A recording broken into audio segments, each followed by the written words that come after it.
Hello friends, myself Ravi. All of you are welcome on YouTube channel of Agla Sam School. Beta, today we are going to discuss a chapter of class 8, chapter number 6. आज हम आप सभी के लिए लेकर आए हैं class 8 का साइंस का चैप्टर नंबर 6 जिसका नाम है कंबशन एंड फ्लेम। इस चैप्टर में बेटा हम सीखेंगे कि जो कंबशन है या जो आग है वो किस तरीके से डेवलप होती है, जलाना किसको कहते हैं, आग जलाने के लिए हमें किन किन चीज़ों की ज़रूरत है, आग किन किन चीज़ों की एब्सेंस में नहीं लग सकती, किन किन चीज़ों की प्रेजेंस में लग सकती है, किन किन चीज़ों को जलाया जा सकता है, किन किन चीज़ों को जलाया नहीं जा सकता। अगर जलाया जा सकता है तो उसके लिए क्या क्या कैरेक्टर होने चाहिए, नहीं जलाया जा सकता है तो क्या क्या कैरेक्टर होने चाहिए, इन सब बातों के बारे में हम इस चैप्टर में डिस्कस करेंगे। Definitely after the completion of this chapter you will definitely get the knowledge about the combustible substances or non-combustible substances. Fine, we will start now. Okay, yes बेटा, तो हम बात कर रहे थे जो हमारा चैप्टर है कंबशन एंड फ्लेम। तो बेटा सबसे पहले हमें ये सीखना होगा कि what do you mean by combustion, combustion होता क्या है। तो देखिए, A chemical process in which a substance react with oxygen to give off heat. ऐसा केमिकल प्रोसेस जिसमें कोई भी सब्सटेंस ऑक्सीजन के साथ रिएक्ट करके हमें हीट प्रोवाइड कराए या ऊष्मा प्रोवाइड कराए, हमें एनर्जी प्रोवाइड कराए, उसको हम बोलते हैं कंबशन। यहाँ ऑक्सीजन बड़ा इंपॉर्टेंट है क्योंकि आपने छोटी क्लासेस में भी ये पढ़ा है कि oxygen is necessary for burning. ये बात आपको याद रखनी है कि जो गैस जलाने के लिए ज़रूरी है, सहायक है, उसका नाम है ऑक्सीजन। ठीक है, जो जलाने के लिए सहायक गैस हमारे पास होती है वो ऑक्सीजन है। ऑक्सीजन के बिना आप कंबशन का प्रोसेस नहीं कर पाएंगे। तो I am again repeating the definition, a chemical process in which a substance react with oxygen to give off heat. Fine, ऐसा केमिकल प्रोसेस जिनमें कोई भी सब्सटेंस ऑक्सीजन के साथ रिएक्ट करके हमें हीट प्रोवाइड कराए उसको हम बोलते हैं कंबशन। आगे बढ़ते हैं। That substance is actually known as combustible material और फ्यूल। जिस भी चीज़ को आप जला के हीट प्रोड्यूस कर रहे हो उसको अपन एक्चुअली बोलते हैं कंबस्टिबल मटेरियल या फिर फ्यूल। जैसे मैं आपको एग्जांपल देता हूँ, मान लीजिए आपने पेपर को बर्न करके हीट प्रोड्यूस करी, या मान लीजिए आपने वुड को बर्न करके हीट प्रोड्यूस करी, आपने पेट्रोल को बर्न करके हीट प्रोड्यूस करी, आपने केरोसिन को बर्न करके हीट प्रोड्यूस करी, आपने एलपीजी को बर्न करके हीट प्रोड्यूस करी, व्हाटएवर, आपने किसी टाइप के क्लॉथ को बर्न करके हीट प्रोड्यूस करी। तो these are all substances like then cloth, petrol, diesel, LPG, wood, charcoal, paper, these all are actually known as fuel और कंबस्टिबल मटेरियल। ठीक है, जो चीज़ें हमें कंबशन में हेल्प करें या जिन पे हम कंबशन का प्रोसेस अप्लाई कर सकें उनको हम बोलते हैं कंबस्टिबल मटेरियल। ठीक है, मतलब जिस सब्सटेंस को हम जला सकें उसको हम बोलेंगे कंबस्टिबल मटेरियल या फिर फ्यूल।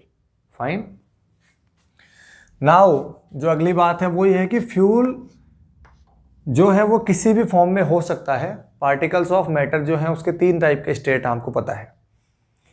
जो पार्टिकल ऑफ मैटर हैं उसके जो स्टेट्स हैं वो 3 होते हैं, सॉलिड, लिक्विड और गैस। उसी तरीके से जो आपका फ्यूल है वो सॉलिड फॉर्म में भी हो सकता है, लिक्विड फॉर्म में भी हो सकता है और गैस फॉर्म में भी हो सकता है। जैसे अगर आप वुड जला रहे हैं तो एक तरीके से वो सॉलिड फॉर्म हो गई, अगर आप केरोसिन जला रहे हैं तो वो आपकी लिक्विड फॉर्म हो गई, और अगर आप लिक्विफाइड पेट्रोलियम गैस जला रहे हैं तो वो आपकी गैसियस फॉर्म हो गई। फाइन, ये मैंने आपको तीनों के एग्जाम्पल दे दिए हैं। मान लीजिए आपको पेपर बर्न करना है तो वो सॉलिड फॉर्म हुई एक तरीके से, आपको कोई वुड आर्टिकल या कोई वुडन फॉर्म में लकड़ी जलानी है तो वो आपका सॉलिड फॉर्म हो गया। अगर आपने केरोसिन जलाया, पेट्रोल जलाया, डीजल जलाया तो ये आपकी लिक्विड फॉर्म हो गई। और अगर आप लिक्विफाइड पेट्रोलियम गैस जो आपकी किचन में सिलेंडर में भरी हुई है उसको जब आप जला रहे हैं तो वो आपकी गैसियस फॉर्म हो गई। फाइन, अगर आप सीएनजी बर्न कर रहे हैं तो वो भी आपकी एक तरीके से गैसियस फॉर्म हो गई। फाइन, आगे बढ़ते हैं। उसके बाद हम पहले बात कर लेते हैं, इस पे हम बाद में बात करेंगे रिक्वायर्ड थिंग्स। पहले हम बात कर ले हैं combustible and non combustible things. तो अगर हम हमारे सराउंडिंग की चीज़ों का एनलिस्ट करें या हम हमारे चारों तरफ देखें तो हम पाएंगे कि हमें हमारी डे टू डे लाइफ में या डेली लाइफ में काफ़ी सारे ऐसे मटेरियल्स दिखते हैं जिनको हम कैटेगराइज कर सकते हैं इन द कंबस्टिबल और नॉन कंबस्टिबल मटेरियल की कैटेगरी में। जैसे हम बात करते हैं, अगर हम एनलिस्ट करें कि wood, paper, stone, iron nail, अगर हम ये 4 चीज़ें लें, वुड, पेपर, आयरन नेल और स्टोन, तो आई होप आप आसानी से बता पाएंगे कि sir we can burn easily wood और paper, but we can not burn easily iron nail और स्टोन। तो इस तरीके से आपको कैटेगराइजेशन करना है कि जिन चीज़ों को हम आसानी से जला सकें या बर्न करवा सकें या जो कंबस्शन जिनका हो सके, उनको हम बोलेंगे कंबस्टिबल मटेरियल। इजीली आपको इजी वे में आराम से इसके एग्जांपल समझ आ जाएंगे। कंबस्टिबल मटेरियल के कुछ एग्जांपल हैं, वुड है, पेपर है, चारकोल है, केरोसिन है। ये कुछ एग्जांपल हैं आपके कंबस्टिबल मटेरियल के। नॉन कंबस्टिबल जो थिंग्स हैं उसके एग्जांपल आप लिख सकते हैं, आयरन नेल है, स्टोन है, ग्लास है। कोई भी स्टोन का पीस है आपके पास या कोई ग्लास है, तो ये जनरली आपके लिए नॉन कंबस्टिबल मटेरियल हैं जिनको आप आसानी से नहीं जला सकते। कोई आपके पास ग्लास पीस है वो आप जला नहीं पाएंगे, स्टोन पीस है तो आप जला नहीं पाएंगे, अगर कोई आयरन नेल है तो भी आप आसानी से नहीं जला पाएंगे। फाइन। कोई मेटल है एक तरीके से तो आप मेटल को भी जल्दी से नहीं जला पाएंगे। Fine, okay. अब हम वापस ऊपर चलते हैं कि रिक्वायर्ड थिंग्स फॉर कंबस्शन। ये बहुत इंपॉर्टेंट बात है कि आपको कंबस्शन वाला जो प्रोसेस है उसके लिए क्या क्या चीज़ें चाहिए। नेसेसरी जो थिंग्स हैं या नेसेसरी रिक्वायरमेंट्स हैं वो आपकी क्या है, in which case you can perform the function of combustion. आप किन किन चीज़ों की प्रेजेंस में कंबस्शन कर सकते हैं और अगर उनमें से कोई चीज़ नहीं हो तो कंबस्शन नहीं होगा। ये किस केस में होगा? तो फॉर कंबस्शन या for performing the combustion process we necessarily require 3 things. हमारे पास अल्टीमेटली 3 चीज़ें होनी चाहिए। अगर 3 चीज़ें आपके पास नहीं हैं तो आप कंबस्शन नहीं कर पाएंगे, या ये कह सकते हैं कि 3 में से कोई एक भी चीज़ नहीं है तो भी आप कंबस्शन नहीं कर पाएंगे। The things are, first thing is fuel और कंबस्टिबल मटेरियल। सबसे पहली चीज़ तो आपको पता है, कॉमन सेंस की बात है कि जब तक आपके पास कोई मटेरियल ही नहीं होगा तो आप जलाओगे काहे को। जैसे आपने वुड जलाई तो वुड अपने आप में क्या हो गया, आपका फ्यूल हो गया। आपने पेट्रोल जलाया तो आपके पास फ्यूल पेट्रोल हो गया। अगर आपने एलपीजी जलाई तो आपका फ्यूल एलपीजी हो गया। तो सबसे पहली जो चीज़ है वो आपके पास होनी चाहिए फ्यूल। ठीक है, first thing you require for the process of combustion is fuel. सबसे पहली चीज़ आपके पास एक कंबस्टिबल मटेरियल होनी चाहिए जिसको आप जला सकें। फाइन। नंबर 2 जो है वो आपके पास होना चाहिए सोर्स ऑफ हीट। ये थोड़ा आपको यहां समझना पड़ेगा। सोर्स ऑफ हीट का मतलब ये है कि जब तक आप किसी कंबस्टिबल मटेरियल को हीट प्रोवाइड नहीं कराओगे तब तक वो फायर को कैच नहीं कर पाएगा।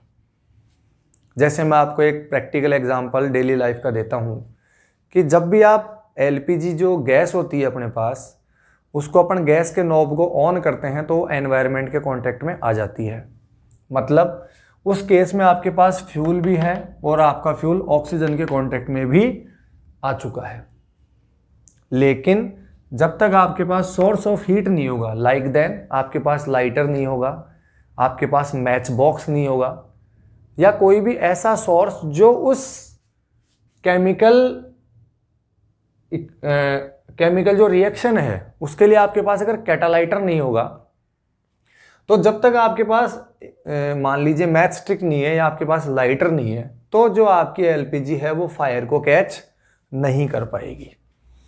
अगर आपके पास पेपर है, एनवायरनमेंट भी है, मतलब एयर भी है, ऑक्सीजन भी है, लेकिन क्या पेपर ऑटोमेटिकली फायर कैच कर लेगा? नहीं करेगा। उसके लिए आपको कोई ना कोई मैच स्टिक या कोई लाइटर या कोई भी सोर्स ऑफ हीट आपको मिलना चाहिए। कोई जलता हुआ स्टोव मिलना चाहिए, कोई जलता हुआ आपको सिलेंडर मिलना चाहिए। आपके पास कोई भी जलती हुई चीज़ होनी चाहिए जिससे आप उस कंबस्टिबल मटेरियल को हीट के कांटेक्ट में ला सकें। फाइन। तो ये हो गई आपकी बात सोर्स ऑफ हीट। और तीसरी और सबसे इंपॉर्टेंट चीज़ है आपके लिए एयर, ऑक्सीजन, जो हमने पहले भी डिस्कस कर लिया है कि oxygen is necessary for burning.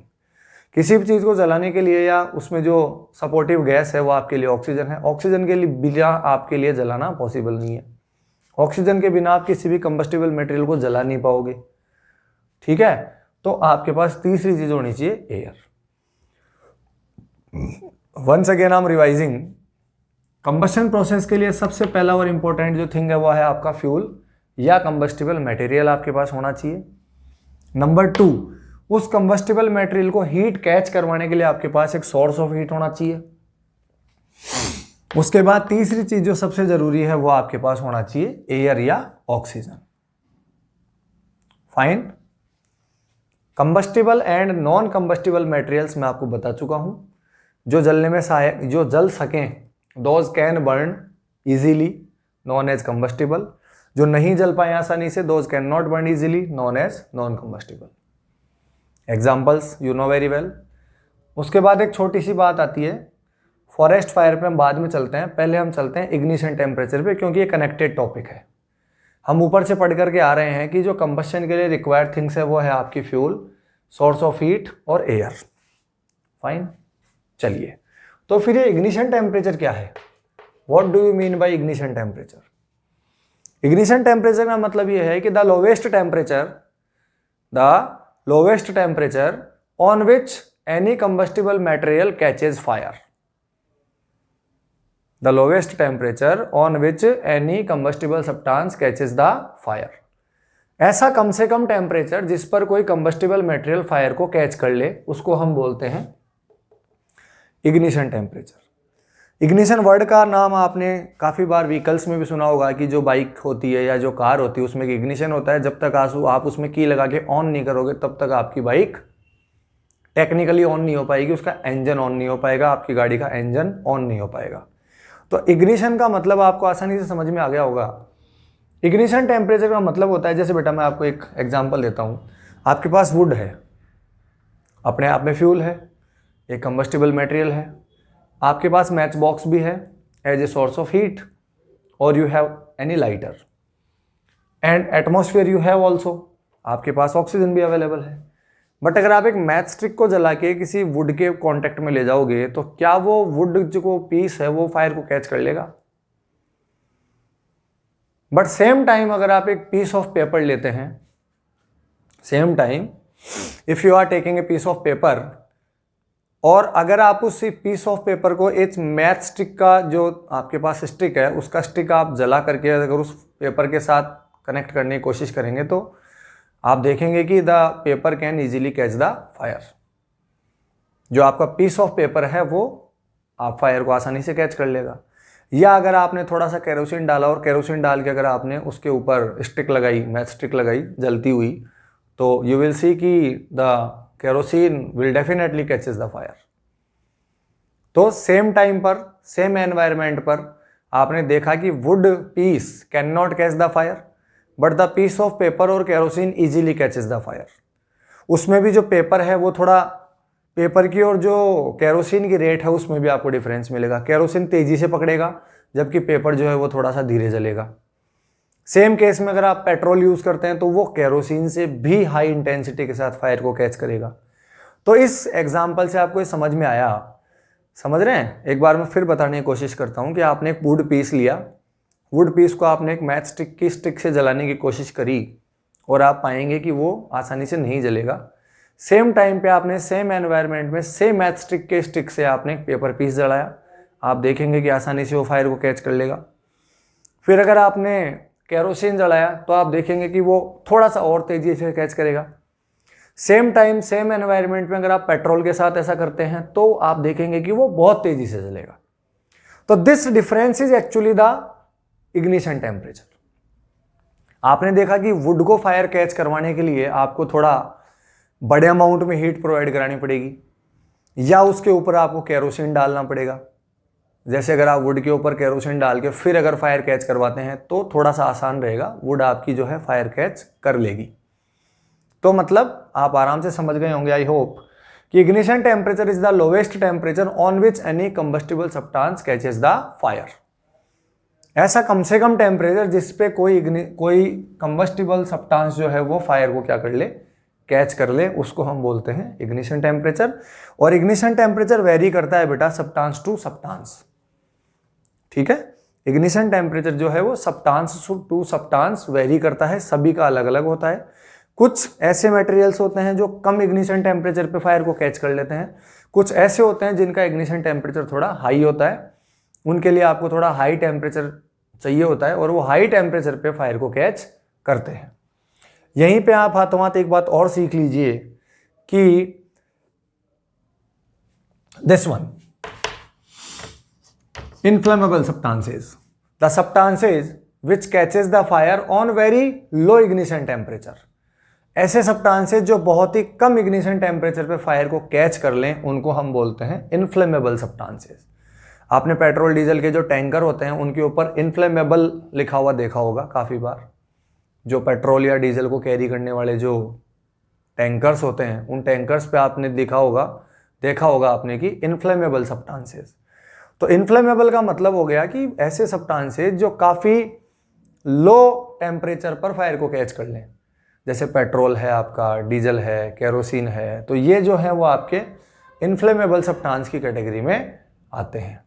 आपकी एलपीजी है, ये वो चीज़ें हैं जो कंबस्टिबल तो काफ़ी सारी चीज़ें हैं, जैसे वुड भी कंबस्टिबल है, पेपर भी कंबस्टिबल है, केरोसिन भी कंबस्टिबल है, पेट्रोल भी कंबस्टिबल है। But out of these four only two categorized into inflammable substances, petrol and diesel.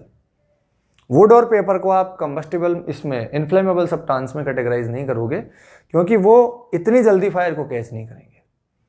उसके लिए आपको थोड़ा ज़्यादा इग्निशन टेम्परेचर चाहिए, तब वो फायर को कैच करेंगे। तो हाथों हाथ आपका ये भी कवर होता है इग्निशन टेम्परेचर के साथ ही, क्योंकि जिस सब्सटेंस का इग्निशन टेम्परेचर काफ़ी कम होता है उसको हम बोलते हैं इनफ्लेमेबल सब्सटेंस। एग्जाम्पल है पेट्रोल है, एलपीजी है या फिर एल्कोहल है। ठीक है, ये कुछ एग्जाम्पल हैं आपके इनफ्लेमेबल सब्सटेंस के। फाइन। इसके बाद हमारा एक टॉपिक छोटा सा बचता है फॉरेस्ट फायर।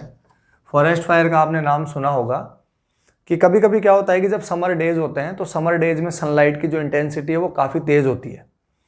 तो उस काफ़ी तेज़ इंटेंसिटी में जो सूखे पेड़ होते हैं या जो ड्राई अप लीव्स होती हैं वो ऑटोमेटिकली फायर को कैच कर लेती हैं, और जब वो ऑटोमेटिकली फायर को कैच कर लेती हैं तो वो फायर पूरे फॉरेस्ट में स्प्रेड कर जाती है। This phenomena is known as forest fire. If the dry plants और dry remains of plant catches the fire from the sun and it spreads into the whole forest, then it is known as forest fire. ठीक है, उससे पूरा जंगल जल जाता है और जितनी भी फॉरेस्ट में आपके पास स्पीसीज होती हैं वो भी उसके साथ जल जाती हैं, और एक काफ़ी बड़ा लॉस हमें इकोलॉजिकल पॉइंट ऑफ व्यू से होता है। उसमें आपके पास जो जंगली जानवर हैं, वाइल्ड लाइफ है हमारी, वो डिस्ट्रॉय हो जाती है, और वो एक इकोलॉजी के पॉइंट ऑफ व्यू से बहुत बड़ा लॉस है।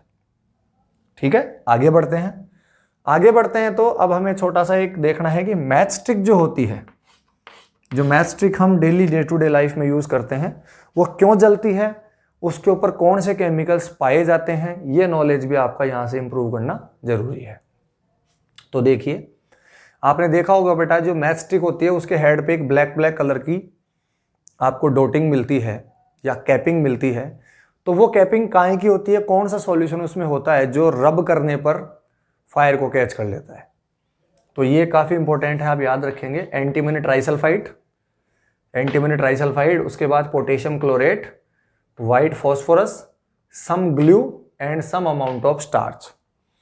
ये तीन तो बेसिकली आपको केमिकल्स याद रखने हैं। Antimony trisulphide, number 2 potassium chlorate and number 3 white phosphorus. ये तीन तो आपके पास केमिकल कंपाउंड है जिनका सॉल्यूशन होता है। वहाँ चिपकाने के लिए या एडअप करने के लिए आपको सम अमाउंट ऑफ ग्लू का यूज़ करना पड़ता है, और कुछ अमाउंट में आपको वहाँ पे स्टार्च डालना पड़ता है। ये 5 चीज़ें जो है एक सॉल्यूशन फॉर्म में आपको हेड ऑफ मैच स्टिक पर मिलती हैं। बहुत अच्छा क्वेश्चन आपका कवर होता है कि which solution contains on the head of match stick. तो ये है antimony trisulphide, potassium chlorate, white phosphorus, some amount of glue and some amount of starch are placed or added on the head of matchstick। ये एक solution है जिसको जब आप आपको उसके साथ पार्ट दिया जाता है जलाने के लिए, उसके साथ जब आप रब करते हैं तो ये फायर को कैच कर लेती है। क्लियर? उसके बाद एक काफ़ी इंटरेस्टिंग टॉपिक है कि अगर कहीं आग लग जाए, जैसा आपने डे टू डे लाइफ में देखते भी हो कि फायर तो लगी जाती है कभी ना कभी। तो अगर कहीं पे आग लग जाती है तो how do we controls fire, हमें उस आग को कंट्रोल करने के लिए क्या करना चाहिए। ठीक है, जैसे आपने देखा होगा अगर किसी आदमी को फायर कैच कर लेती है तो हम उसके ऊपर ब्लैंकेट डालते हैं, किसी केस में हम वाटर का यूज़ करते हैं, किसी केस में हम सॉइल का यूज़ करते हैं। आपने अपनी डे टू डे लाइफ में अब तक काफ़ी एग्जाम्पल देखे होंगे कि हम फायर को स्प्रेड करने से रोकने के लिए या फायर को रोकने के लिए या किसी पर्सन को जलने से बचाने के लिए हम अलग अलग तरीकों का इस्तेमाल करते हैं।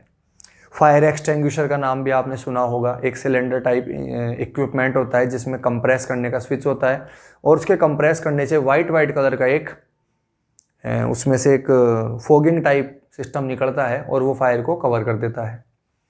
इन सभी के बारे में अब हम डिस्कशन करेंगे कि how do we controls fire. तो हम फायर को कंट्रोल कैसे करें, उसके लिए हमें ये तीनों चीजें माइंड में रखनी होगी। Please keep in mind these three things which are required for the process of combustion. कि जब जो चीजें जलने में जरूरी हैं या जिनके बिना कंबशन नहीं हो सकता, अगर हम उनमें से किसी की सप्लाई रोकें या बंद करें तो हम आसानी से फायर को रोक पाएंगे। ठीक है, तो how do we controls fire. तो सबसे पहला जो हमारे पास कॉमन तरीका है फायर रोकने का वो है अप्लाइंग वाटर या एप्लीकेशन ऑफ वाटर। कॉमन तरीका हमारे पास यही है कि अगर कहीं आग लग जाती है तो हम जल्दी से भाग के उस पर पानी डालते हैं। तो क्यों, why we applies the water on burning fuel. किसी भी जलते हुए फ्यूल को अगर हम रोकना चाहते हैं तो उसके ऊपर हम वाटर क्यों डालते हैं, ये क्वेश्चन भी है आपके लिए कि why we applies water on the burning fuel, given it 2 reasons. कि वाटर क्यों डाला जाता है, 2 रीजन दीजिए। तो पहला रीजन है कि वाटर जो है वो फ्यूल को कूल डाउन करता है। कूल डाउन मतलब उसका जो इग्निशन टेम्परेचर है उसको लो करता है, और जैसे ही उसका इग्निशन टेम्परेचर लो हो जाएगा वो फ्यूल अपने आप ही जलना बंद हो जाएगा। ठीक है, मतलब जिस टेम्परेचर पे अभी आपको ऊपर बताया था कि वो मिनिमम टेम्परेचर जिस पर कोई भी जो फ्यूल है या कंबस्टिबल मटेरियल है वो फायर को कैच करता है, उसको हम बोलते हैं इग्निशन टेम्परेचर। तो अगर आप उस टेम्परेचर को लो कर दोगे या कम कर दोगे तो वो फायर ऑटोमेटिकली क्या हो जाएगी, रुक जाएगी ना। तो जब जैसे मान लीजिए कोई पीस ऑफ पेपर ही जल रहा है या कोई वुड की पीस जल रही है, एक कॉमन एग्जांपल है कि वुडन पीसेस, हम इंडियन जो लोग हैं वो हमारे काफ़ी जो रूरल एरियाज़ हैं वहाँ पे जो चूल्हा होता है वहाँ पे हम वुड पीसेस जलाते हैं और उसको बंद करने के लिए जनरली हम वाटर का ही यूज़ करते हैं। तो क्यों हुआ ऐसा, वो जो वुड पीस था वो जलने से क्यों बंद हुआ, because water cool downs the fuel. Ultimately what cool down, fuels ignition temperature. वो फ्यूल के इग्निशन टेम्परेचर को क्या कर देता है, कम कर देता है, और कम करते ही वो फ्यूल जो है वो जलना बंद हो जाता है। सेकेंड प्रॉपर्टी कि जो वाटर है वो वहां जल करके वाटर वेपर जनरेट करता है। जब आप पानी किसी चीज पे डालोगे तो जलती हुई चीज पे जब आप वाटर अप्लाई करोगे तो वाटर वेपोराइज होगा, ठीक है ना। और जो वाटर वेपोराइज होगा तो वो एक वेपर की ब्लैंकेट वहां पे डेवलप करेगा, और जब वो वेपर की ब्लैंकेट कंबस्टिबल मटेरियल के ऊपर डेवलप कर लेगा तो उस ब्लैंकेट से कंबस्टिबल मटेरियल और एयर का कांटेक्ट खत्म हो जाएगा। Please try to understand again कि when water forms the water vapour and this blanket of water vapor covers the combustible material, then it breaks the supply of oxygen towards the combustible material and ultimately the fire will be off. Clear है कि water vapour जो है वो surround कर लेगी आपके fuel को और वो सप्लाई ऑफ एयर को वहां से कट कर देगी, मतलब बंद कर देगी। और आपको समझाया था कि air is necessary for burning. जैसे ही सप्लाई ऑफ एयर बंद हो जाएगी ऑटोमेटिकली कंबस्टिबल मटेरियल जलना बंद हो जाएगा। फाइन, तो ये हो गया आपका कि why we use water for preventing the fire. First of all water cools down the fuel और fuels ignition temperature. Number 2, water generates water vapour around the combustible material and this blanket of water vapour cut the supply of air with the combustible material. और जैसे ही combustible material के साथ air की supply cut जाएगी, बंद हो जाएगी, contact खत्म हो जाएगा, तो वाटर जो आपकी हीट है या जो आपका फ्यूल जल रहा है वो ऑटोमेटिकली जलना बंद हो जाएगा, क्योंकि आपको यही बता दिया था कि जलाने के लिए आपको फ्यूल को एयर देनी पड़ेगी। क्लियर है? फाइन। अब उसके बाद हम देखते हैं कि एक्चुअली फायर एक्सटिंग्विशर में क्या होता है और किस केस में हम फायर एक्सटिंग्विशर यूज करेंगे। यहां से क्वेश्चन आपको मिल सकता है कि in which cases we can not use the water. क्या ऐसे भी कोई केस है जिसमें आप वाटर का यूज नहीं करोगे? क्या सभी तरीके की फायर में आप वाटर का यूज करोगे? जैसे मान लीजिए कि इलेक्ट्रिक इक्विपमेंट्स पे आप में आग लग गई या कोई इंसान जल गया, तो जलते हुए इंसान पे क्या आप वाटर अप्लाई करोगे? अगर जलते हुए इंसान पे आप वाटर अप्लाई कर दोगे तो इन्फेक्शन होने का खतरा है, या वो उसके दूसरे तरीके की प्रॉब्लम्स भी हो सकती हैं। या मान लीजिए कि कहीं इलेक्ट्रिक इक्विपमेंट्स पे आग लग गई, मान लीजिए किसी के टेलीविज़न में आग लग गई, किसी के रेफ्रिजरेटर में आग लग गई, मान लो किसी के फ्रिज में आग लग गई, तो क्या आप उस पर वाटर अप्लाई कर दोगे?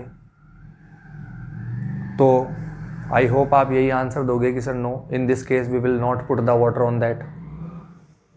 कि किसी भी इलेक्ट्रिक इक्विपमेंट के केस में या ह्यूमन बॉडी के केस में आप क्या नहीं अप्लाई करोगे? You will not applies the water on that. आप उस केस में वाटर अप्लाई नहीं करोगे। तो फर्स्ट ऑफ ऑल तो आपको यह ध्यान रखना है कि किन केसेस में आप वाटर अप्लाई नहीं करोगे। आंसर होगा इलेक्ट्रिसिटी, ऑयल एंड पेट्रोल। मान लीजिए पेट्रोल में आग लग गई, तो अगर आप वाटर डालोगे तो पेट्रोल की डेंसिटी वाटर से लो है, पेट्रोल ऊपर आ जाएगा फ्लोट करके और कंटिन्यूसली जलता रहेगा।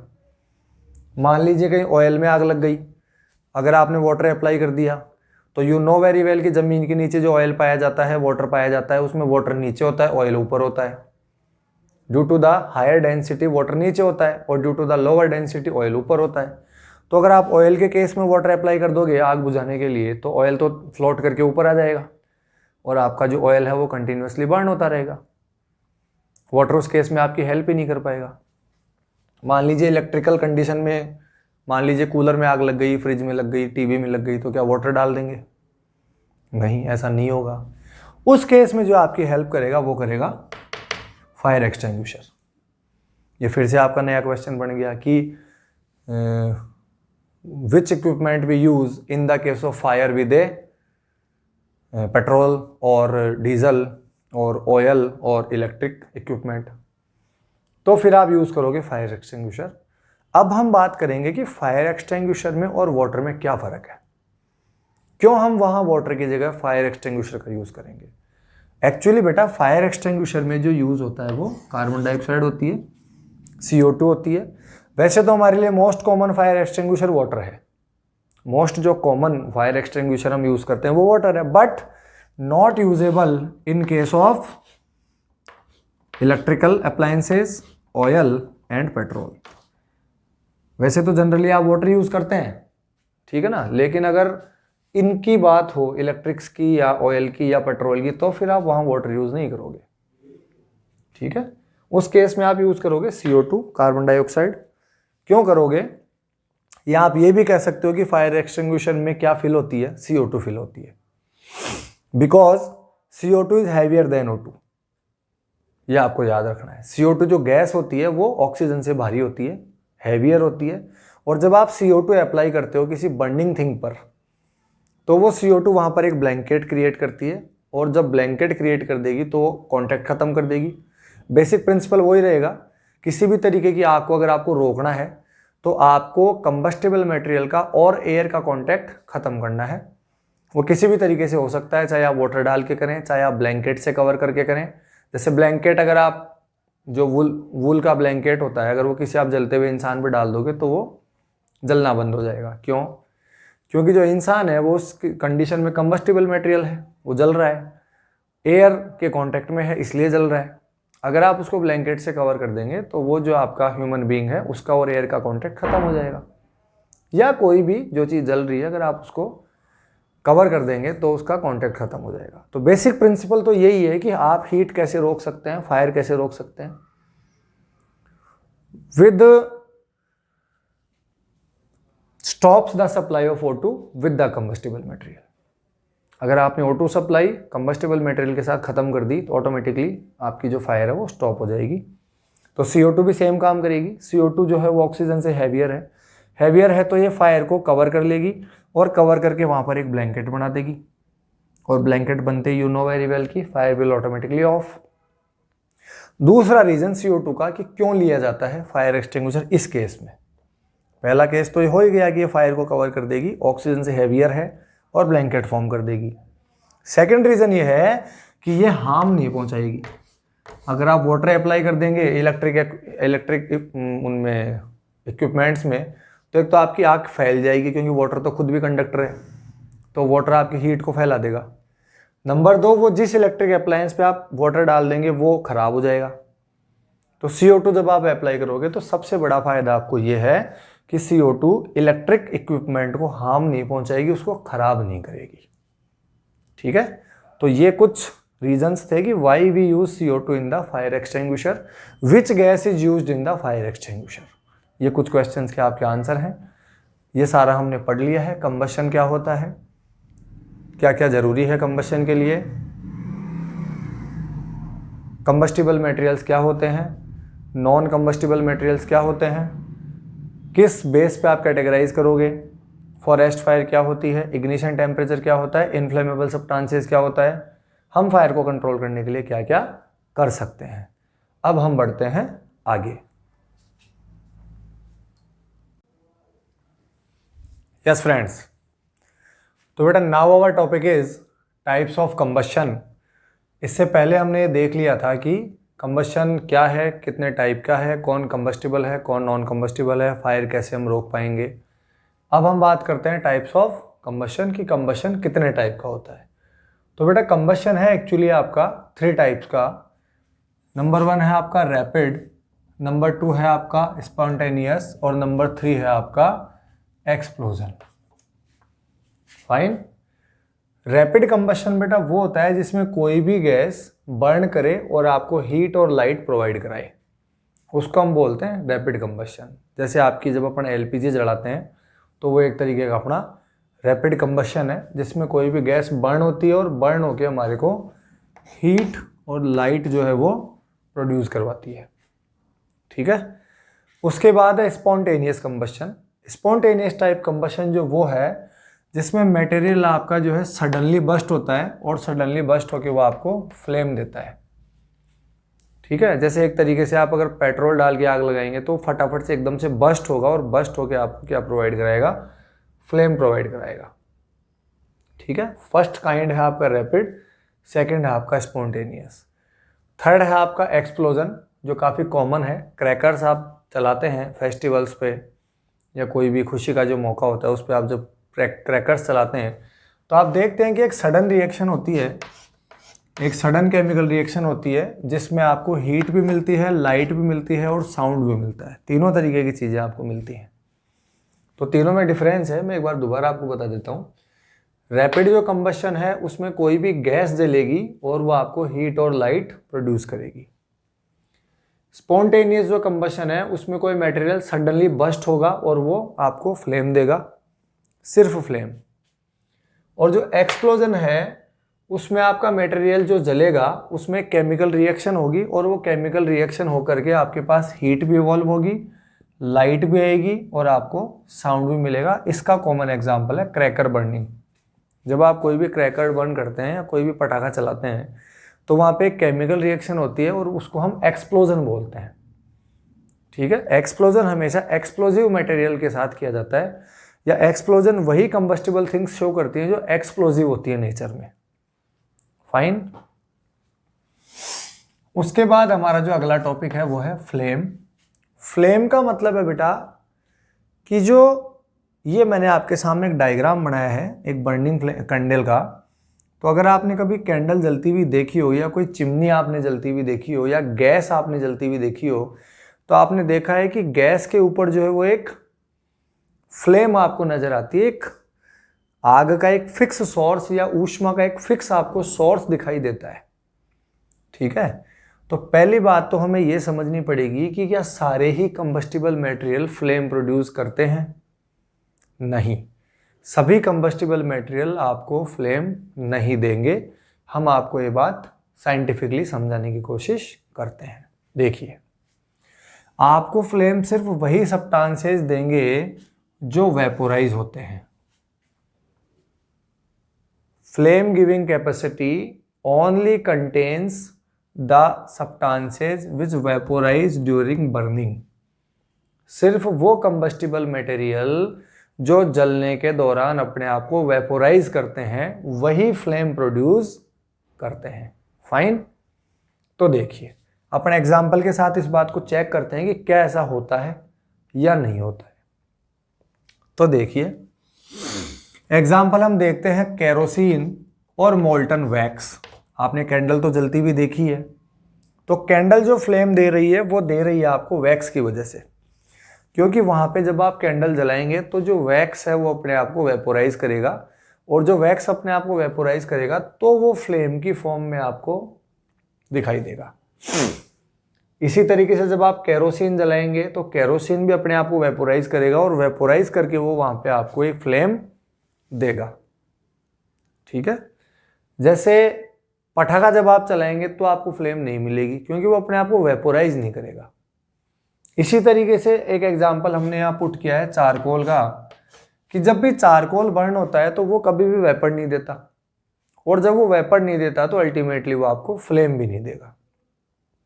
तो ये बात आपको अपने दिमाग में फिक्स रखनी है कि वो सब्सटेंसेस जो बर्निंग के दौरान वेपोराइज होंगे या जो जलने के दौरान अपने आप को वेपर में कन्वर्ट करेंगे वही आपको फ्लेम प्रोवाइड करेंगे।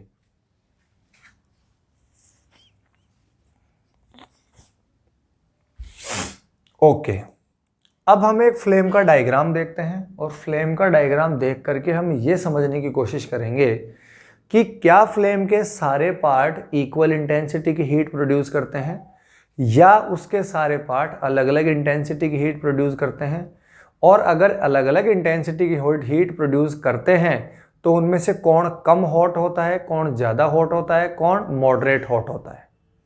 तो ये हमने आपके सामने एक बर्निंग कैंडल का डायग्राम बनाया है, और इस बर्निंग कैंडल के डायग्राम के माध्यम से हम आपको ये समझाने की कोशिश करेंगे कि एक कैंडल फ्लेम जो है या कोई फ्लेम जो है उसमें कौन सा पार्ट सबसे ज़्यादा हॉट है, कौन सा पार्ट सबसे कम हॉट है। तो जैसे मान लीजिए कि ये एक कैंडल है और ये इसके अंदर जो है वो थ्रेड है। तो यू नो वेरी वेल कि यहाँ पे छोटा सा थ्रेड आपके सामने निकला हुआ रहता है, और जब आप एक मैच स्टिक इस थ्रेड के कांटेक्ट में लाते हैं तो ये थ्रेड जलना शुरू हो जाता है, और ये थ्रेड जल करके अपनी जो नीचे लगी हुई वैक्स होती है उसको धीरे धीरे मेल्ट करता है। फाइन। तो देखिए, ये आपके सामने कंप्लीट फ्लेम है। तो हम आपको समझाने की कोशिश करते हैं, और आपने ऐसा देखा भी है कि जो कोई भी फ्लेम है उसका जो सबसे आउटर जोन है वो कलर में ब्लू होता है। ठीक है। उसका जो मिडल जोन है वो कलर में येलो होता है, और जो इनरमोस्ट जोन है यहाँ ये जो है कलर में आपको ब्लैक मिलेगा। दोबारा मैं आपको समझा देता हूँ। सबसे बाहर वाला जो जोन हमें दिखाई देता है वो कलर में ब्लू होता है, जो इसके नीचे मिडल जोन होता है वो आपका कलर में येलो होता है, और जो बिल्कुल थ्रेड के पास वाला पॉइंट है वो कलर में आपको मिलेगा ब्लैक। फाइन। अब हम बताते हैं आपको इसकी heat intensity according to least, moderate और हॉटेस्ट। जो ब्लैक कलर वाला पार्ट है वो हमेशा आपका लीस्ट हॉट होगा, मतलब सबसे कम हॉट होगा। उसके ऊपर जो मिडल पोर्शन है जो आपको येलो कलर का दिखाई दे रहा है वो आपका मॉडरेटली हॉट होगा। देन ब्लैक, जो ब्लैक से ऊपर वाला पार्ट है मिडल जोन, वो आपको ब्लैक के कंपैरिजन में थोड़ा ज़्यादा हॉट मिलेगा, और जो आउटर पार्ट है जो आपको ब्लू कलर से दिखाई देता है वो आपका होगा हॉटेस्ट पार्ट। तो ये आपके कुछ क्वेश्चंस रेडी होते हैं कि which is the hottest part of a flame. तो ब्लू कलर पार्ट और outer zone is known as the hottest part of a flame.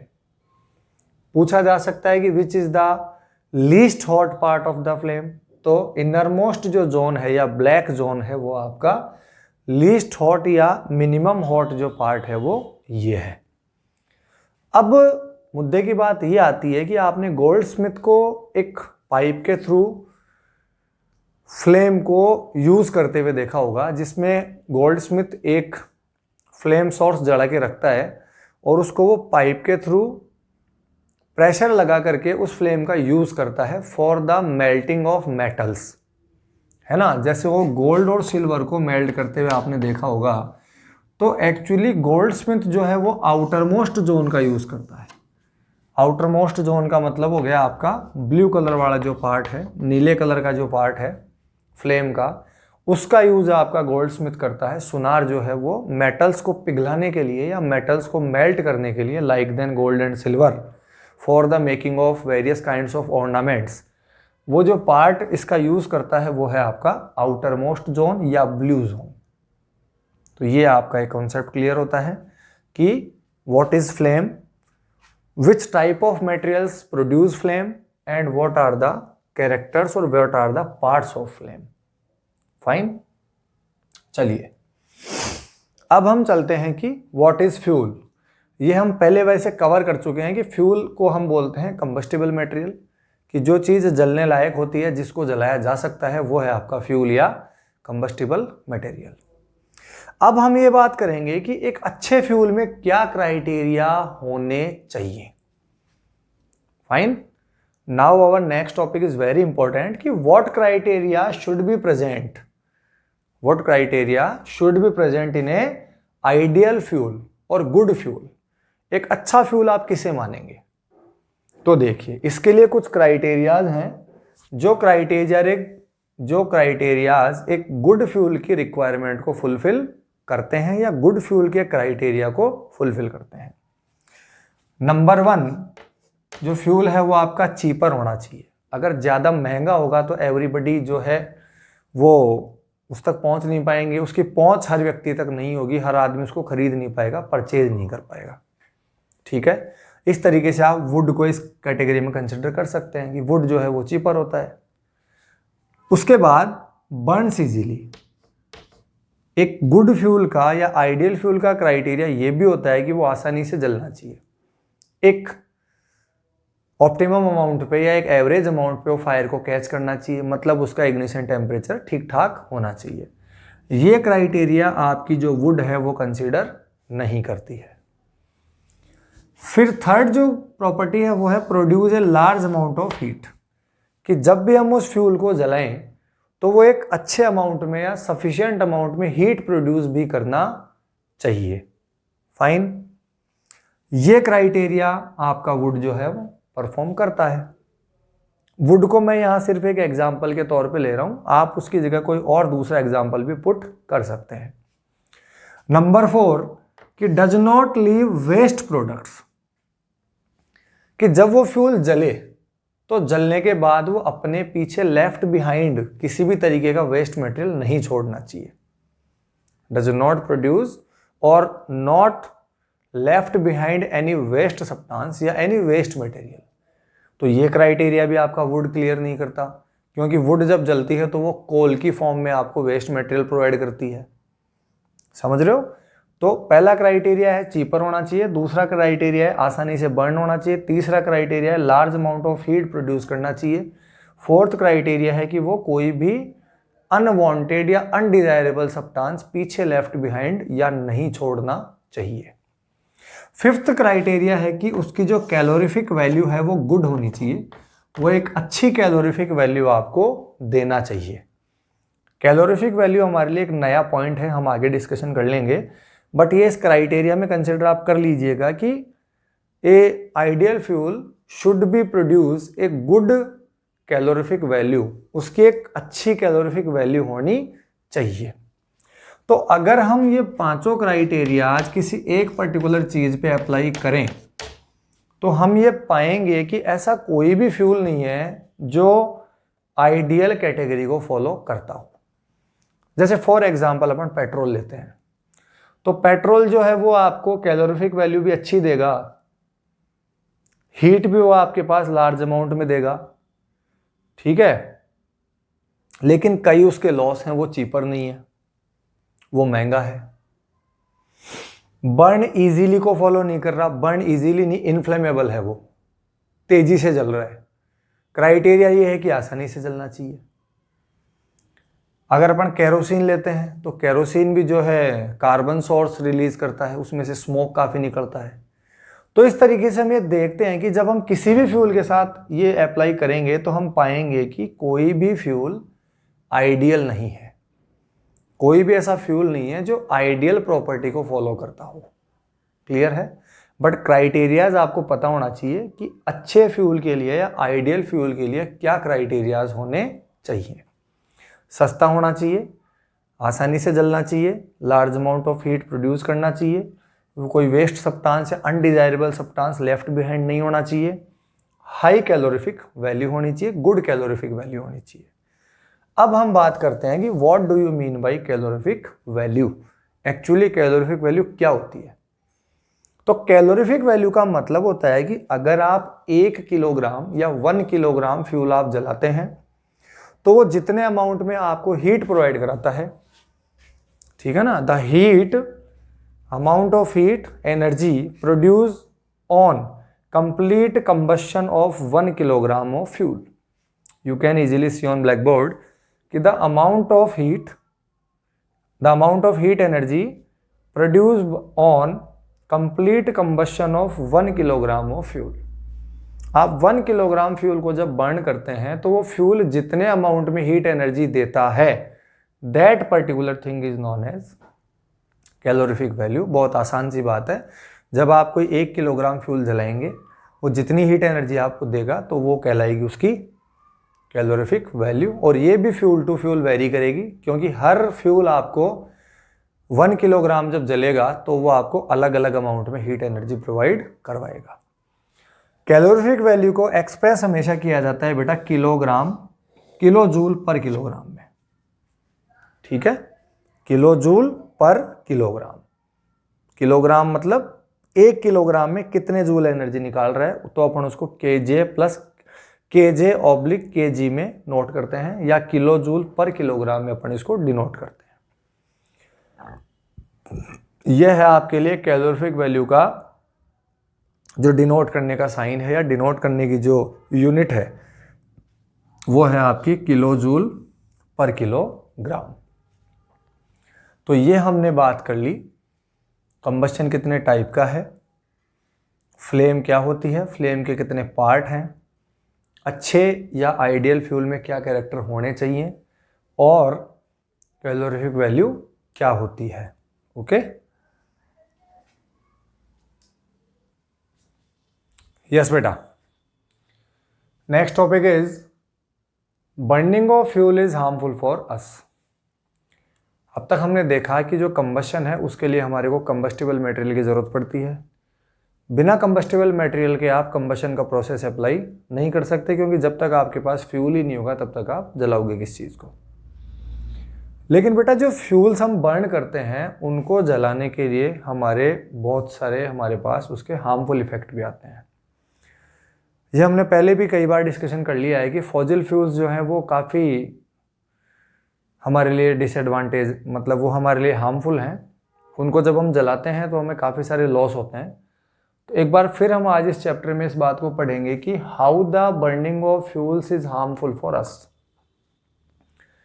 तो जो भी हम फ्यूल रोजाना डे टू डे लाइफ में वुड जलाते हैं, पेट्रोल जलाते हैं, चारकोल जलाते हैं, डीजल जलाते हैं, केरोसिन जलाते हैं, वो किस तरीके से हमारे लिए हार्मफुल हैं वो सब आप देखिए।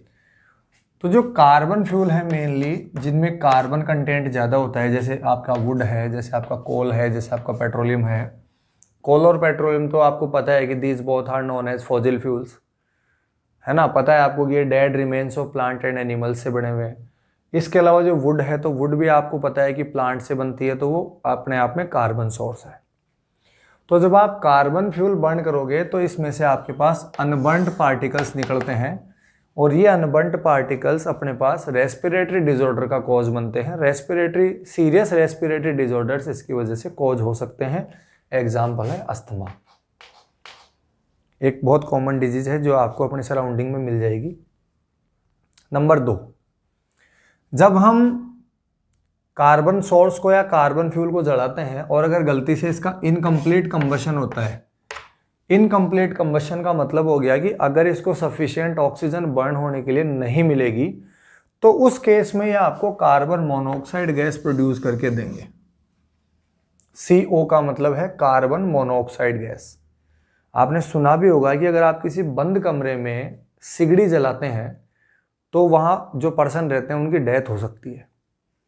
उसका कारण ये है कि जब आप इनकम्प्लीट कंबशन करोगे, क्योंकि जब बंद रूम होगा तो वहाँ पे वेंटिलेशन की फैसिलिटी नहीं होगी, और वेंटिलेशन की फैसिलिटी नहीं होगी तो वहाँ पे ऑक्सीजन का कंसंट्रेशन घट जाएगा, क्योंकि रेगुलरली ये कार्बन फ्यूल बर्न होता जाएगा और आपके पास उस केस में ये इनकम्प्लीट जलेगा। इनकम्प्लीट का मतलब कंप्लीटली नहीं जलेगा। अगर कंप्लीट जलता तो CO2 देता, इनकम्प्लीट जलेगा तो ये आपको देगा कार्बन मोनोऑक्साइड, जिसको हम रिप्रेजेंट करते हैं CO से। और इस केस में आपकी उस क्लोज रूम में मौत हो सकती है, डेथ हो सकती है। कार्बन मोनोऑक्साइड एक पॉइजनस गैस होती है और पॉइजनस गैस होने की वजह से यह आपके ब्लड का जो हीमोग्लोबिन कंटेंट है उसको रिड्यूस कर देती है, और हीमोग्लोबिन कंटेंट जब रिड्यूस होता है तो आपकी बॉडी को प्रॉपर ऑक्सीजन की सप्लाई नहीं हो पाती है और उस कमी की वजह से आपकी डेथ हो जाती है। लॉस नंबर 3 कि अधिकतर जो फ्यूल हैं वो आपके पास CO2 रिलीज करते हैं। ठीक है, कार्बन है, ऑक्सीजन की प्रेजेंस में जलाओगे तो अल्टीमेटली वो कार्बन डाइऑक्साइड गैस आपको देगा। जो भी फ्यूल्स हैं वो आपको अल्टीमेटली CO2 गैस रिलीज करके देंगे। CO2 गैस जो है वो एक ग्रीन हाउस गैस है, और ग्रीन हाउस इफेक्ट को ये या ग्रीन हाउस गैसेज का अमाउंट इसकी वजह से इंक्रीज होता है।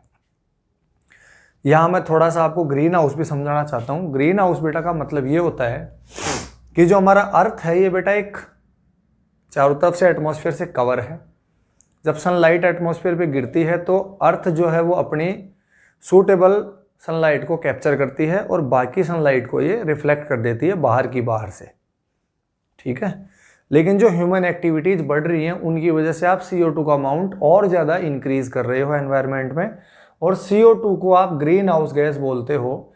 अभी भी आपको नहीं समझ आया तो मैं आपको फिर एक एग्जांपल से समझाता हूँ। मान लीजिए कोई बंद व्हीकल धूप में खड़ा है, कोई कार है जो धूप में खड़ी है, वो 1 घंटे बाद जब आप उसका फाटक खोलेंगे या गेट डोर ओपन करेंगे तो आप पाएंगे कि वो गाड़ी अंदर से बुरी तरीके से गर्म हो चुकी है।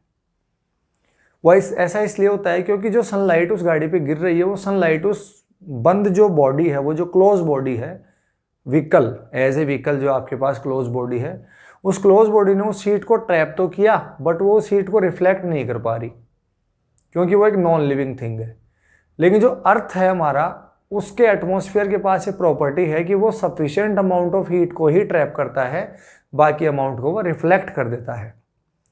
ठीक है, अब हम उस हीट को इस तरीके से एक अमाउंट को कैप्चर करना ही ग्रीन हाउस कहलाता है। पहली बात तो आप ये समझिए, ग्रीन हाउस का मतलब है कि अर्थ एक क्लोज बॉडी है, एटमॉस्फेयर से क्लोज है, अर्थ चारों तरफ से बंद है, पैक है, और अर्थ जो सनलाइट को सफिशिएंट अमाउंट सनलाइट को ट्रैप करती है उसी को अपन बोलते हैं एक तरीके से ग्रीन हाउस। और उसी की वजह से अर्थ पे सर्वाइवल पॉसिबल है, क्योंकि अगर सन की सारी लाइट अर्थ पे आ जाती तो हम हीट की वजह से मर जाते, और अगर एटमॉस्फेयर बिल्कुल भी लाइट को अलाउ नहीं करता तो हम लोग कोल्ड की वजह से मर जाते। ये भी एक रीज़न है, आप SST में पढ़ते हैं कि अर्थ ही ऐसा प्लेनेट क्यों है जिसपे लाइफ पॉसिबल है। उसमें बड़ा कारण ये भी बनता है प्रेजेंस ऑफ एटमॉस्फेयर, कि एटमॉस्फेयर प्रेजेंट है अर्थ पर, इसलिए यहाँ पर लाइफ पॉसिबल है। क्योंकि जो एटमॉस्फेयर है वो सफिशिएंट या ऑप्टिमम हीट को ही अर्थ पर एंटर होने देता है, बाकी हीट को वो वहीं से रिफ्लेक्ट कर देता है। तो ये एटमॉस्फेयर की जो प्रॉपर्टी है वो अर्थ को ग्रीन हाउस में कन्वर्ट करती है। लेकिन जो हम CO2 रिलीज कर रहे हैं उस CO2 की वजह से जो amount of green house gases है वो इंक्रीज हो रहा है, और वो लीड कर रहे हैं ग्लोबल वार्मिंग को। ग्लोबल वार्मिंग का मतलब होता है कि ग्लोबल वार्मिंग एक ऐसा फेनोमेना है जिससे इस कंप्लीट अर्थ का टेम्परेचर इंक्रीज हो रहा है, और इस कंप्लीट अर्थ के टेम्परेचर के इंक्रीज होने से आपको बहुत बड़े डिसएडवांटेज देखने को मिलते हैं। जैसे जब अर्थ का टेम्परेचर इंक्रीज हो जाएगा तो जो पोलर ग्लेशियर्स हैं वो पोलर ग्लेशियर्स आपके मेल्ट हो जाएंगे। आइस के जो आपके पास ग्लेशियर्स बने हुए हैं, बर्फ के जो ग्लेशियर्स बने हुए हैं वो आपके पिघल जाएंगे, और उनके पिघलने से सी के लेवल में राइज आएगा। जो आसपास जो सीज हैं उन सीज के लेवल में राइज आएगा, और इन सीज के लेवल में राइज आने से बड़ा प्रॉब्लम यह आएगा कि जो कोस्टल एरियाज हैं अराउंड द सी या नियर द सी, उनमें आपको फ्लड मिलेगी, वहाँ बाढ़ आ जाएगी और वहाँ जो भी रहने वाले हैबिटेट, वहाँ उस हैबिटेट में रहने वाले जो भी लोग हैं, जो भी एनिमल्स हैं, जो भी प्लांट्स हैं, वो इकोलॉजी आपकी बुरी तरीके से डिस्ट्रॉय हो जाएगी। ठीक है। अनइवन चेंज इन क्लाइमेट आपको मिलेगा। अनइवन चेंज का मतलब समर में आपको काफ़ी ज़्यादा समर मिलेगी, विंटर्स में आपको सर्दी नहीं मिलेगी, रेनी सीजन में आपको रेन नहीं मिलेगी। ये जो अनइवन चेंजेज आ रहे हैं क्लाइमेट में, उसका बड़ा रीज़न होता है आपकी ग्लोबल वार्मिंग। ग्लोबल वार्मिंग का बड़ा रीज़न होता है increase in the green house gases, and CO2 is a main green house gas. ठीक है। तो जब भी हम कोई कार्बन फ्यूल जलाएंगे तो अल्टीमेटली CO2 निकालेगा, और CO2 निकालने से हमारे जो एटमॉस्फेयर है उसमें ग्रीन हाउस गैसेज का अमाउंट इंक्रीज हो रहा है, जिसकी वजह से ग्लोबल वार्मिंग को लीड मिल रही है। और ग्लोबल वार्मिंग लीड मिलने से मेल्टिंग ऑफ आइस कैप्स हो रहा है, उनके होने से सी के लेवल में राइज आ रहा है, और सी के लेवल में राइज आने की वजह से कोस्टल एरियाज में आपको फ्लड्स मिल रही हैं। उसके अलावा कोल और डीजल जब जलता है तो ये सल्फर डाइऑक्साइड भी निकालते हैं, और ये जो सल्फर डाइऑक्साइड गैस है ये बहुत सफोकेटिंग गैस है, सफोकेशन जनरेट करती है। इसके अलावा जब पेट्रोल इंजन्स जलते हैं या जब पेट्रोल जलता है तो वो बेसिकली नाइट्रोजन के ऑक्साइड्स भी बनाता है। तो ये जो सल्फर डाइऑक्साइड और नाइट्रोजन डाइऑक्साइड है, पहला लॉस तो ये हो गया कि जब कोल और डीजल आप जलाओगे तो वो एक गैस और निकालेगा CO2 के अलावा, जिसका नाम है सल्फर डाइऑक्साइड, जो कि एक अपने आप में सफोकेटिंग गैस है। इसके अलावा ऊपर पेट्रोल की बात करते हैं कि जब पेट्रोल जलेगा तो वो CO2 के साथ साथ नाइट्रोजन के ऑक्साइड्स भी बनाएगा, और ये जो नाइट्रोजन के और सल्फर के दोनों के ऑक्साइड्स हैं, ये जब आपके रेन वाटर के साथ मिल जाएंगे या डिजॉल्व हो जाएंगे तो ये फॉर्म कर देंगे आपकी एसिड रेन। ये काफ़ी चिंता की बात है और काफ़ी इंपॉर्टेंट बात भी है कि the oxides of sulphur and oxides of nitrogen when dissolve with the rain water it converts the rain water into acid rain. यह आपने पहले भी सुना होगा कि एसिड रेन जो है वो काफ़ी हार्मफुल होती है, और ये हमारी क्रॉप्स के लिए, हमारी सॉइल के लिए और हमारी बिल्डिंग्स के लिए काफ़ी नुकसानदायक है। ये जिस भी मिट्टी पे गिरती है उसकी फर्टिलिटी पावर को बहुत तेज़ी से घटाती है। जिस भी क्रॉप्स पे गिरती है वो रेन उस क्रॉप को भी डिस्ट्रॉय करती है। अगर किसी हिस्टोरिकल मोन्यूमेंट पे गिरती है तो उसको भी वो नुकसान पहुंचाती है। जैसे कि जो ताजमहल है उसका मार्बल पिछले कुछ टाइम से धीरे धीरे पीला पड़ रहा है, क्योंकि उसका बड़ा रीज़न है एसिड रेन। ठीक है। इसके अलावा जो पेट्रोल और डीजल है, अब हम इसके सॉल्यूशन पे चलते हैं कि ये सारी तो प्रॉब्लम्स थी। सॉल्यूशन ये है कि पेट्रोल और डीजल इंजन्स को रिप्लेस किया गया है CNG पे, या फ्यूल को रिप्लेस किया गया है CNG से। CNG क्यों बेटर है ये आपको पहले से पता है, मैंने आपको बता रखा है कि पेट्रोल और डीजल जलाने के बजाय अगर आप CNG जलाएंगे तो CNG एक बेटर फ्यूल है, क्योंकि वो एक क्लीनर फ्यूल है। क्लीनर फ्यूल का मतलब जब वो जलता है तो पीछे कुछ भी अनबर्न्ड जो सब्सटेंसेस है वो नहीं छोड़ता है। इसको आप चोरी नहीं कर सकते, इसको आप पाइपलाइंस के थ्रू घरों तक या फैक्ट्रीज तक सप्लाई कर सकते हो, चीपर है। ये सारे फायदे मैं आपको पिछले एक वीडियो में CNG के बता चुका हूँ। तो इन लॉसेज को कंपनसेट करने के लिए जो हमारी गवर्नमेंट्स हैं उन्होंने पेट्रोल और डीजल व्हीकल्स को धीरे धीरे CNG पे रिप्लेस करने की कोशिश करी है, और काफ़ी सारे व्हीकल्स हमने CNG ऑपरेटेड भी बनाए हैं, जिससे हमारा पॉल्यूशन बहुत बड़े लेवल पे क्या होता है, रिड्यूस होता है। तो ये था बेटा आप सभी के लिए चैप्टर कंबशन एंड फ्लेम, और इस चैप्टर में हमने आपको कंबशन और फ्लेम से रिलेटेड सारी जानकारी देने की कोशिश की है, और आई होप कि आप सभी को ये टॉपिक बहुत अच्छे से समझ आया होगा। Thank you very much, have a nice day.